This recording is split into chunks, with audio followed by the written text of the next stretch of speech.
Hi, it's lovely to be with you again. Today I'm going to talk to you a little bit about a very special visit.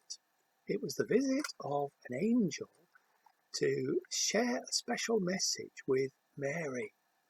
And it's a message that leads us to the start of the Christmas story. Now you may imagine angels to be a bit like this character. Someone with big wings, perhaps carrying a star or making the stars move in the sky. It's actually much more likely that the angel appeared just like a normal human being, except with a big difference. Angels come as God's messengers. That's what the word angel means, messenger. And can you imagine what it would be like to have God want to send somebody to bring you, personally, a special message from him? Well, that's what happened to Mary, and it's her we're going to think about this morning. When I think of Christmas, I very often think of these things, Christmas crackers. They're always a lovely thing to share at the beginning of a Christmas meal, aren't they? And they remind me of all the surprises that Christmas brings.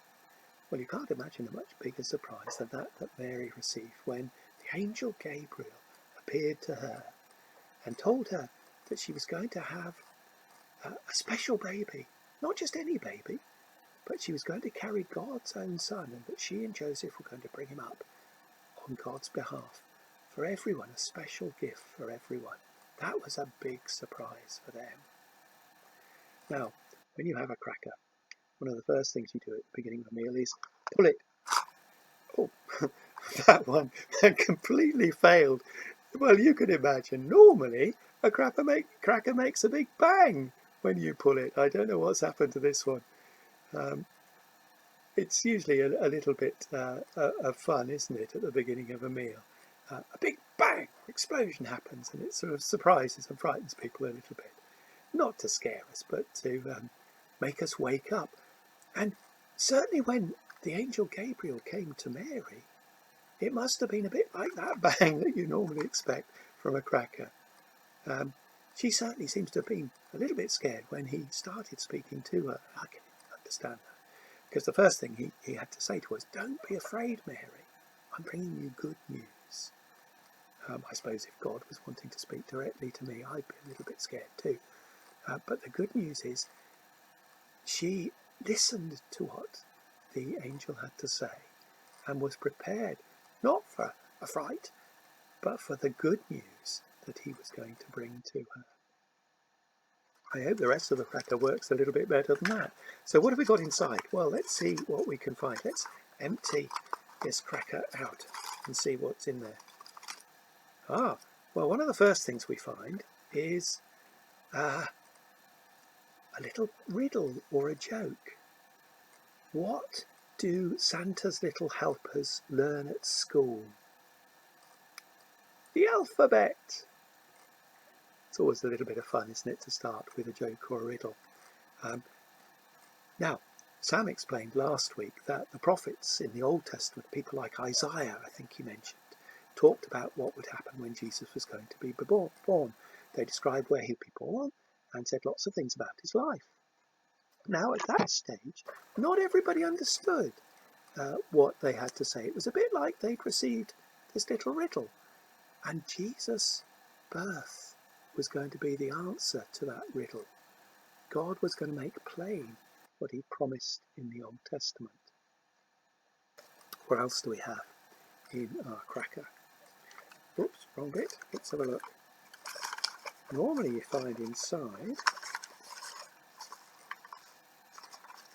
you get it out. Yeah, it's a little hat. Can you see this hat? Made of tissue paper, but in a particular shape. Now, do you think this is the sort of hat I'm going to wear to keep my head warm when it's cold outside? No, but it's a particular sort and style and colour, isn't it? And what do you think this hat is supposed to be? Yeah, that's right, it's a crown. Now, who usually wears a crown? The answer is kings or queens. And in the Bible, it says that Jesus was coming to be a king, but not like normal kings and queens of most countries, because the Bible tells us that he was coming to be the King of Kings, which means that he's the king of everyone, including all the kings of the world. Christians believe that Jesus came to be the king of the whole universe when he was born that first Christmas. There's one other thing that you find inside crackers. Let's have a look. And this is a rather pathetic cracker. Oh, it has a little, I don't know if you can see this, it has a little aeroplane that I can play with. It has a gift.